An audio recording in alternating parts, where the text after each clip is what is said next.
Book title: Hybrid the Cult. Author name: M. Aishwarya. Book company: Blue Hills Publications. Chapter title: Moloch Calling, Part 1. Note: the above manuscript is based on a chapter from the novel Hybrid the Cult, written by M. Aishwarya, going to be published by Blue Hills Publications.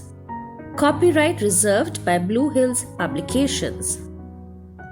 Moloch Calling, Part 1.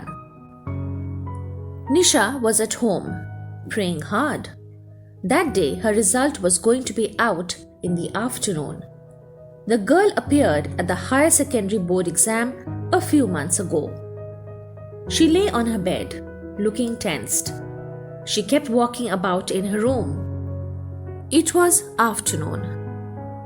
"Nisha, check the result!" shouted her mother. Nisha began to operate her cell phone to check the result, and then she halted. What if the result is bad? Thought she. "Did the result come out?" asked Nisha's mother.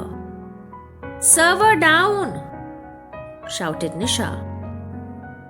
Nisha typed a text message. "What is my result? Can you check it in a cyber cafe and tell me?" and sent it to her relative named Kesav. It was an intense wait. The girl moved about in her room, lay on her bed, or just watched anything on her phone. Came a message from Kesav. Nisha opened it. "You have cleared the exam with a first-class grade. Congratulations!" Nisha cheered. She broke the news to her parents. That night, Nisha was lying on the bed when she heard someone weep. It was the weeping noise of her mother. The family was discussing the girl clearing the higher secondary exam. The next thing in line was taking admission in a coaching center to prepare for the entrance exams that would lead to an engineering or a medical college. The mother was worried about the upcoming expenditures. The father was comforting her not to worry about it. If needed, they would take a loan for it. "What if anything happens?" asked the mother. "Do not worry, do not worry," said the father, wiping his own tears and the mother's tears. Nisha sat on her bed and wept silently. The next day, Kesav came home. He worked as a driver.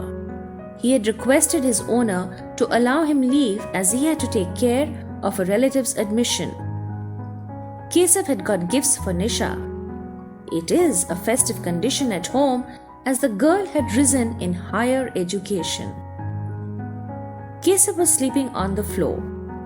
Nisha walked up to him and poked him. Kesav walked with her to her room. "What happened?" asked Kesav. "I heard my parents worried about managing the finance. Reading for the entrance, then money for college admission," said Nisha, concerned. "And they're taking a loan for it." "What is worrying you?" asked Kesav. "Just in case anything happens," said Nisha. "Means what will happen?" asked Kesav. "In case I'm unable to clear the entrance," said Nisha. "So you are not confident of clearing the entrance in one go?" asked Kesav. "I feel a bit scared. Father will be admitting me to the top coaching center for preparing for the entrance. The loan we will take is too high," said Nisha. "You sleep. You remain anxious most of the time. Sleep," said Kesav.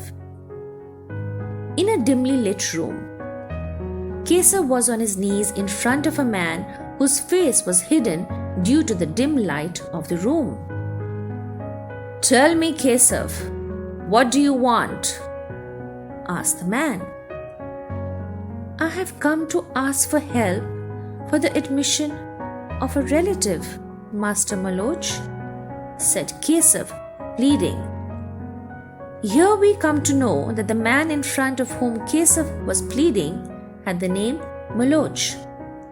Relative? What kind of relative? Asked Moloch. My distant uncle's daughter, told Keshav. Daughter? Exclaimed Moloch. Yes, stammered Keshav. What is her age? Asked Moloch. Below 20, replied Keshav. Show me her photograph, said Moloch in a sinister voice.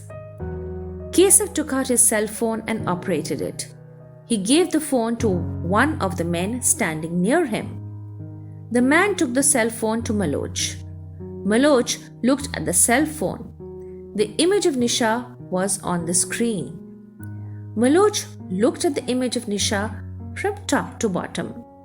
He zoomed the image and took the cell phone close to his face.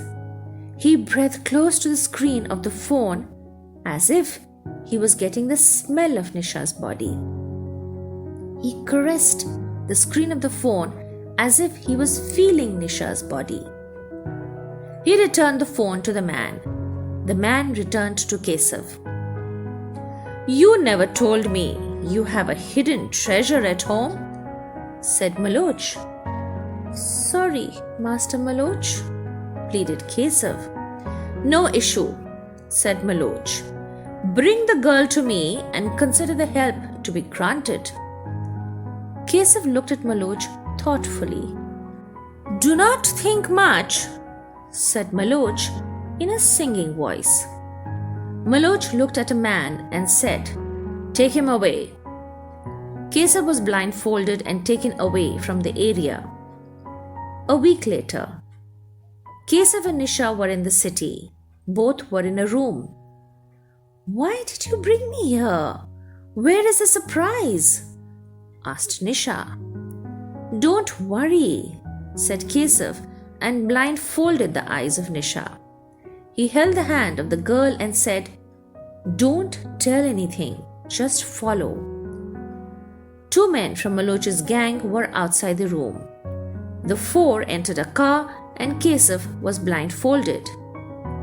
When the blindfold was opened, Keshav and Nisha were in front of Moloch. Keshav, where have you brought me? Asked Nisha, feeling afraid. Don't fear, girl, said Moloch slowly. Nisha looked at Moloch. Come to me. Don't fear. I am just a friend of your relatives, said Moloch in a sinisterly low voice. Go, just go. Do not tell anything, whispered Keshav and pushed the girl forward. The girl looked at Keshav timidly and then at Moloch while walking slowly. Nisha came close to Moloch. Moloch held her hand and pulled her close to him. He made her sit on the wide sofa on which he was sitting. Nisha was trembling. Her back was towards Moloch. Moloch pulled her hair, which had covered her back, on her shoulder.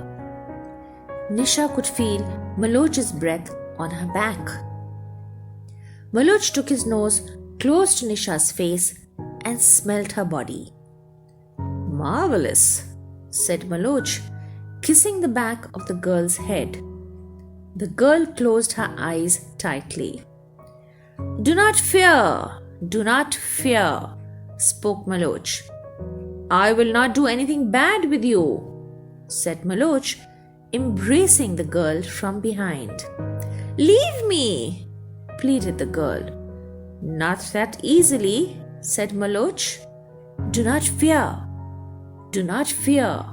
I am just a new friend of yours. Moloch picked up a bottle of water that was on the table and poured the water on the head of the girl, leaving her in shock. The girl began to tremble. What's your name? asked Moloch, rubbing his face against the left cheek of the girl. Nisha? Squeaked the girl. I agree to help you in your education. Will you agree to my condition? Asked Moloch. Nisha began to weep. No, do not cry, sweetheart. Your tears are very precious, said Moloch. Nisha was sobbing. Tell me, will you agree to my condition? Said Moloch. Nisha's eyes became wide open when she saw Kesav being made to kneel. The man standing behind Kesav was holding a gun and pointing it at his head of Kesav. Moloch chuckled. I will help you. Will you obey my condition? Asked Moloch. Moloch held the face of Nisha and turned it towards him. Look into my eyes, beautiful, said Moloch. Nisha looked at Moloch timidly. Will you obey what I tell you? Asked Moloch, looking at her menacingly. Nisha was unable to speak out of fear. You want to be a doctor, right? Asked Moloch, rubbing a finger on the side of Nisha's lips. Yes, said Nisha. What does a doctor do? Asked Moloch. Save lives? Muttered the girl. Then, do you want to save your relative or not? Asked Moloch, pulling Nisha close to his body. Tell me, asked Moloch, mockingly. He put a hand on Nisha's head and made her look at Kesav, who was being held at gunpoint. Will you save his life, doctor? Asked Moloch mockingly. Just obey my condition and you will save him, said he. Nisha began to weep. Will you obey? Asked Moloch. Yes, spluttered Nisha, still weeping. Moloch laughed. In a room, Nisha opened her eyes and looked at the ceiling. She sat up on her bed and looked around. 3 girls were sleeping in the room. The girl was in a private hostel. Moloch had kept his word. He helped the girl in getting admitted to a coaching center for her entrance exam preparation. But the girl was kept in the private dormitory so that the gang could be in touch with her. Contacting a girl living in the hostel of the coaching center would be difficult to contact in stealth. Do you agree with the deal? A voice began to tell her in her mind. 2 weeks back, Nisha was pressing the legs of Moloch as he lay comfortably on the sofa. How do you feel in the city? Asked Moloch. Better, replied Nisha, pressing the legs of Moloch with her eyes downcast. Moloch used his leg to touch the chin of the girl and made her look at him. Look at me and tell, sweetheart, asked Moloch. Better, said Nisha. Full sentence, said Moloch. I feel better in the city, said Nisha. Moloch removed his foot from Nisha's chin and rested it on her lap. Good, said he. Moloch took a draught of the drink from the glass and asked, Did I keep my word? Yes, replied Nisha in a trembling voice. And you must be remembering the other half of the condition? Asked Moloch in a slow voice. You must be knowing why you have been kept in a private hostel and not in the facility provided by the coaching center, added Moloch. To help you traffic the young girls from the hostel? Replied Nisha in a trembling voice. Only young girls? I think I told another word, said Moloch. Nisha did not say anything. Come on, sweetheart. Tell me the words that I told, asked Moloch, caressing Nisha's chin with his foot. Young, beautiful girls with rich family background, replied Nisha. Coming back to the current time in the room, Nisha looked at the girls in the room. It was a dimly lit room as all the lights were off except the zero power bulb. The girls except Nisha were asleep. The names of these girls were Sonia, Kusum and Malvika. Sonia was sleeping on the bed that was to the right of Nisha's. Nisha kept looking at the face of Sonia. A certain time back, the caretaker of the dormitory showed the room to Nisha. The girl put her luggage on the floor. There were 3 girls in the room. The girls were huddled on one bed and were in casuals. Nisha looked at the girls and turned towards the door to close it. Now that you have closed the door like a watchman, how about picking up the broom near the wall and cleaning the floor like a chaprasi? Remarked a girl. The other 2 girls laughed. Nisha looked at the girls to see who gave the remark. There is the broom, said Sonia, pointing her finger at the broom leaning on the wall close to the door. Nisha carried her luggage and put it on the bed allotted to her. Nisha marked the girls were eating food on the bed. After putting the luggage on the bed, Nisha walked up to the broom and began to sweep the floor. She heard the noise of chains being opened. She looked at her bed. 2 girls had opened her luggage bag. They were Sonia and Kusum. Nisha had 2 travel bags with her. The 2 girls had opened one bag and were taking out the clothes in it. After brooming the floor, clean this also, said Sonia, wiping her hands on Nisha's dress. Look, after eating it, it is good to rub the hands clean with tissue paper, right? Said Sonia while rubbing her face on Nisha's dress. Sonia finished rubbing her food-stained hands and face in Nisha's dress and then handed the dress to Kusum. Clean your hands, said Sonia to Kusum. Kusum rubbed her hands on the dress and wiped her face with it. Sonia looked at Malvika and said, You do not worry. We have another tissue paper for you. Sonia pulled out another dress from Nisha's bag and threw it to Malvika. After eating, wipe your hands and face with it, said Sonia to Malvika, sounding sarcastic. Sonia threw the dress with which she and Kusum had rubbed their hands towards Nisha. The dress fell on Nisha's head. Direct hit, shouted Sonia, and the girls laughed. Now clean it too, added Sonia. Sonia removed the dress from her head. Her face was smeared with food stains. She looked at the girls. Who are you showing eyes to? Shouted Sonia. Do you know who I am? I am Sonia Agarwal, daughter of Mahesh Agarwal, added she. Nisha decided not to argue and did whatever she was told to. About the author. M. Aishwarya, fondly called Maverick Aishwarya by his friends, is a prolific writer. He is currently working as a manuscript writer for movie making.